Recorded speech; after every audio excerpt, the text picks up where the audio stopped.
Hello, hi guys! Magandang hapon sa inyo lahat. This is Chima Masagar Channel, a faith healer, also matarder. So ngayong hapon, natatigyan natin na nagsasabihin sa iyo ng ating mga gabay. This is a weekly gabay for the month of October 18 hanggang October 24 for the sign of Leo. So, Leo, welcome to my channel. Ano kayang messages, advices, at spirit guides ang ating masasagap for today's video? Kanino naman kayang energy or kaganapan sa buhay ng mga Leo signs ang ating mga hagilap? So, guys, this reading is your reading lamang, hindi lahat makaka-resonate. Kunin lamang po makaka-relate sa inyo and comment down below kung kaninong energy ang ating nasagap. And of course, guys, maraming salamat sa walang sawang pagsuporta sa aking channel. Lalong-lalo na hindi nag-i-escape ng ads, naway pagpalaing kayo ng Diyos at may kapal. So, siksik-liglig nag-uumapaw ang manumbalik sa inyo. So, guys, umpisa na natin na totoong laban for the sign of Leo. Angel Spirit Messages, bigyan mo ako ng isang pasabog at bulabog na mensahe para sa mga kapatid nating Leo, no? And of course, there's a trio of Wands, wow! Waiting for your ship. So, ibig sabihin dito may inaantay kang gala o rampa galing sa, siguro sa ibang bansa or something. And of course, there's a waiting for a result. O may mga inaantay kang resulta or decisions, no? And of course, sinasabi sa'yo dito, maaring there's a final decision na ibibigay na sa'yo, T. And of course, there's a progress. And of course, there's an expansion. And of course, sinasabi dito, confident and new horizon coming in for you. And of course, there's a growth and expansion. And of course, there's a foresight. Sinasabi dito, there's a bigger picture na kumbaga makikita mo na yung magiging resulta ng bawat iniintay mo. And of course, there's the lovers. So, ibig sabihin dito, there's a divine love, there's a deep soul connections, and of course, there's a choices, and of course, union, no? And of course, there's a relationship talaga, no? And of course, what is additional messages? There's a 5 of swords. And kasi sinasabi dito, there's a conflict, no? Kaya maging aware kayo sa mga bagay-bagay. Even yung sa mga binibitawan nyo salita sa mga tao sa paligid mo. Like, may mga plano kayo sa buhay, no? May mga plano kayo or decision kayo na inaantayin nyo na lang yung resulta. So, ibig sabihin dito, kailangan nyo maging aware na hindi dapat kayo nag-open up kahit kanino or suddenly sinasabi dito na bago kayo mag-open sa isang bagay or sa isang tao, no, kailangan sigurado na, and of course, nandito na, kumbaga hawak-hawak nyo na, no, na hindi na magkakaroon ng delays and of course, ng cancellations. Kasi some of you guys, nagkakaroon ng self-sabotage dahil may mga tao sa paligid nyo ng mga inggitera, no, kumbaga like an evil eye, nagkakaroon ng contra, no, parang naharang yung mga possibilities. So, what is additional messages? And of course, there's a Queen of Pentacles. Ibig sabihin dito, pagdating sa finances, kailangan maging mauta kayo, no? At kailangan alam nyo kung paano nyo pangakawakan ng iyong finances. At the same time, there's a Three of Swords. Okay, there's a heartache or some of you, there's a trauma, no? Maaring nagkaroon ka na ng trauma dahil nasaktan ka, nabigo ka, na-reject ka, or something na pinagdaanan mo na nagbigay sa'yo ng pagdurusa. So, sinasabi sa'yo dito na mukhang malalim ang pinanggagalingan at pinanguhugutan nitong sakit at kirot na to. So, let's see. And of course, there is a Two of Cups. So, maaaring nagloko or maaaring nasaktan ka with your partnership, no? Maaaring mga pinagdaanan nyo pagdating sa sawing pag-ibig, no? Sinasabi sa'yo dito, kailangan nyo maging matalino pagdating sa buhay pag-ibig, no? Don't you worry, there's the lovers na pinapakita dito na magkakaroon ka ng deep soul connection, or some of you may soul connection talaga. And kasi maaaring darating yung araw na kapili-pili ka at pipiliin ka hanggang sa dulo. Ganon. So, let's see what is the Three of Wands. And because there's a Four of Pentacles. Protect your power, protect your energy. So, sinasabi dito, kailangan protection nyo yung grounds nyo. Or protection nyo kung ano man yung mga bagay na pinangahawakan nyo. Or, like I said before, na, kumbaga, yung balitang inaantay nyo, kumbaga, sinasabi sa dito, maging aware ka na, wag muna maging, kumbaga, machika-chika or something na, kumbaga, maging marites or, kumbaga, magkwento, no? Sinasabi sa'yo dito na, kailangan nandito na sa, hawak-hawak mo na yung resulta para, diba? At least hindi nagkakaroon ng cancellation at the same time, hindi masakit at parang kumbaga hindi ka marireject or something na parang doubt, no? And of course, sinasabi dito, there's Knight of Cups. There's an offer, creative offer or something, creative romance. Of course, sinasabi sa'yo dito na, ito yung offer for engagement, wedding. So, sinasabi sa'yo dito na, or proposal, no? Kung sinasabi sa'yo dito na magdadala sa'yo ng relationship goals. Ay, pasabog! So, what is the Five of Swords?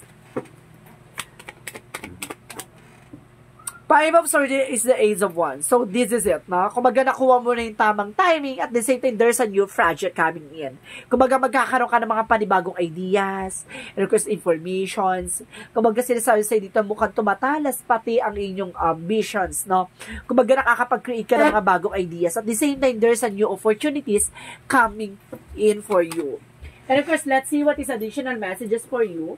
At dito yan natin ano pusabog at bulabog na mangyayari sa'yo ng tignan natin with the Queen of Pentacles. Let's see what is the Queen of Pentacles. And of course, there's a Page of Wands. There's a good news coming in for you. May magandang balita dito, ha? At the same time, there's a Three of Wands by the Seven of Swords. See, there's a cheating lying on you, no? Na nagbigay sa'yo ng heartache, losses, sinaktan ka man, loloko, diba? So, sinasabi sa'yo dito na moving on, no? Getting away, no? Mas magpasalamat kasi inaalis ni God, no? Yung mga taong mapanakit at sasaktan ka lang, no? At hindi ka pakikisamahan hanggang sa dulo, no? Nandun lang sila sa mga paraang kaligayahan kasi yan, pero pagdating sa kalungkutan, hindi na sila madadamayan. Kumbaga, nagkaroon ng panloloko, nagkaroon ng cheating, lying on you, and of course, nagkaroon ng third party involved. And of course, there's an Eight of Wands. There's a fast communication and fast movement, no? Maaaring magkakaroon ka ng panibagong harutan, or sinasabi sa'yo dito na to know each other. No, baka kapag itong tao na to nagpakita sa'yo ng motibo, kumbaga magpabebe ka muna for this time. So, sinasabi sa'yo dito, getting to know, kumbaga hindi mo kailangan maging padalos-dalos pagdating sa buhay pag-ibig. Mas maganda na yung slowly but surely. Diba? So, what is the Three of Wands and the Four of Pentacles? Diba? Hindi mo naman kailangan agad-agad, kagat-kagad. Ganon. Kumbaga kailangan mo munang kumbaga pakiramdaman. Ganyan. So, there is a Two of Pentacles. There is a balance. Kailangan mo maging balance. Emotional, practical, no? So, what is the Lovers? The Knight of Cups. And of course, there is a Queen, the King of Pentacles. Pagdating sa love life nyo, kumbaga, etong tao na to, no? Kumbaga, napaka-generous at the same time. Kumbaga, napaka-secure about sa mga bagay-bagay, no? Ito yung parang hindi katulad ng ibang person na pinakisamahan mo, minahal mo. So, ito ay, kumbaga, safe, kind, partial. Kumbaga, sinasabi dito lang, talagang siya, kumbaga, pagdating sa negosyo talaga, siya, kumbaga, protective, and of course, masyado siyang practical din at the same time.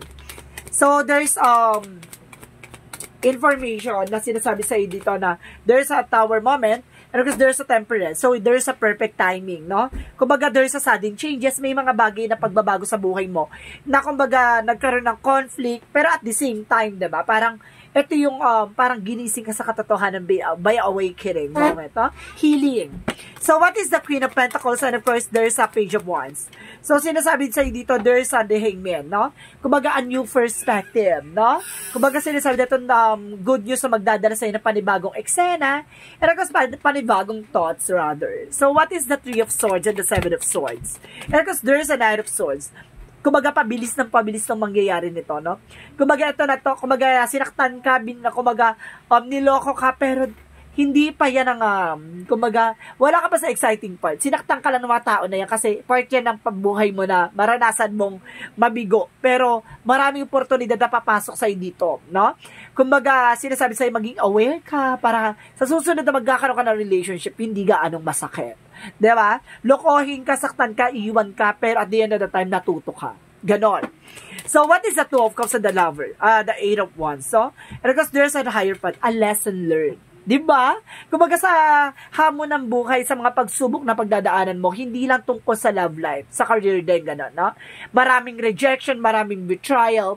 Kumbaga at the same time, pagdating sa dulo, natuto ka. 'Diba? Kumbaga kahit na sabihin mo pagdadaanan mo yung mga yan, pero yung patalas ng patalas yung knowledge and of course yung thoughts mo.